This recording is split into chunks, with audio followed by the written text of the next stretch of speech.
Welcome friends, Insta রান্নাঘর থেকে সোমা বলছি। আশা করি বন্ধুরা তোমরা সবাই ভালো আছো। আজকে নিয়ে এসেছি হচ্ছে ঘুগনির যে মটর, সেই মটর ভিজিয়ে রেখেছিলাম। যদি সকালবেলায় করো আগের দিন ভিজিয়ে রাখবে, তাহলে কিন্তু প্রেসারে দিলে খুব ভালো মতো সেদ্ধ হয়, খুবই সুসেদ্ধ হয়। সুসেদ্ধ হলে কিন্তু মটরের ঘুগনি খেতে ভালো লাগে। তার সাথে দেখো, এটা কিন্তু প্রপারভাবে একদম ঘুগনিও করব না, এটা একদমই লুচি দিয়ে খাওয়ার জন্য একটা জল খাবার রেডি করছি। দেখো, প্রেসারে দিয়ে দিলাম মটরটা, তারপরে কিন্তু আমি আলুও দিয়ে দিচ্ছি।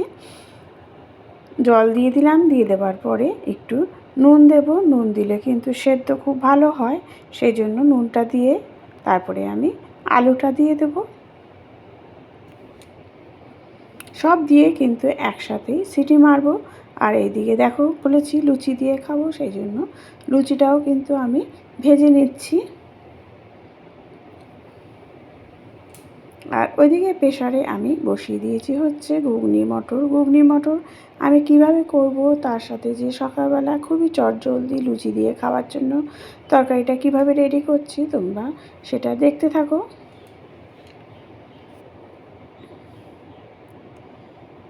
একদমই খুবই ইনস্ট্যান্ট হয়ে যাবে।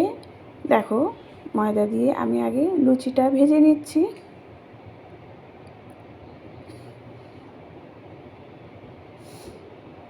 আর তোমরা কী কী রেসিপি দেখতে চাও অবশ্যই কিন্তু কমেন্টের মাধ্যমে জানিও। আমি আজকে বানাচ্ছি হচ্ছে ব্রেকফাস্ট হোক বা ডিনার, চটজলদি কীভাবে একটা লুচি, পরোটা, রুটির সাথে তরকারি, সেই তরকারিটাই তোমাদের সাথে আজকে আমি শেয়ার করব। লুচিটা আগে দেখিয়ে নিচ্ছি, তারপরে দেখো তরকারিটা আমি করব, সেটাই তোমরা দেখাবো তোমাদেরকে, দেখতে থাকো। দেখো, মটরটা কিন্তু পুরো সেদ্ধ হয়ে গেছে, কত সুন্দরভাবে দেখো গলে গেছে। একটু গলিয়ে নেবে, তাহলে কিন্তু সেই মটরের ঘুগনির যে আলু যে তরকারি দিয়ে যে বানাবো, সেটা খুবই ভালো হয়। দিয়ে দিলাম গোটা জিরে, শুকনো লঙ্কা আর নুন দিয়ে আমি কিন্তু ফোড়নটা রেডি করলাম। তার সাথে দেখো আর কি কি দিচ্ছি, দিয়ে দিলাম জিরে আর ধনের গুঁড়ো। জিরে ধনের গুঁড়ো যদি তেলের মধ্যে দাও, তাহলে কিন্তু ভাজা মশলার একটা স্মেল আসে, এতে তরকারিটা খেতে ভালো লাগে। দিয়ে দিলাম ঘুগনির মটরটা, আলুটা সব দিয়ে। এবার আর কিন্তু সেরকম কিছুই নেই, গ্যাসটা একদম বাড়িয়ে দেবে।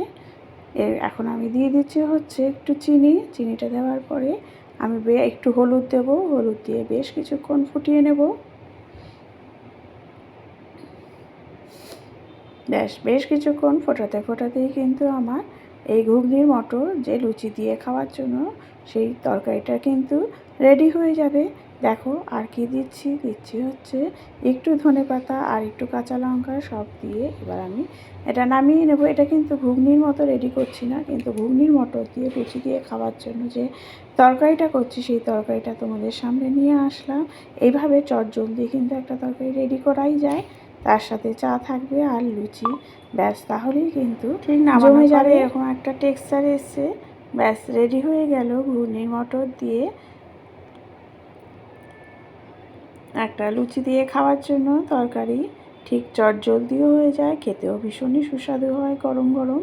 এভাবে রেডি করেই নিতে পারো। দেখো, লুচি আর ঘুগনির মটর দিয়ে যে আলু দিয়ে যে তরকারিটা বানিয়েছি, সেটা দিয়ে সার্ভ করে দেবে, ব্যাস তাহলেই কিন্তু রেডি হয়ে যাবে একটা দুর্দান্ত রেসিপি। চটজলদি সকাল, সানডে সকাল ভীষণ জমে যাবে। Thank you.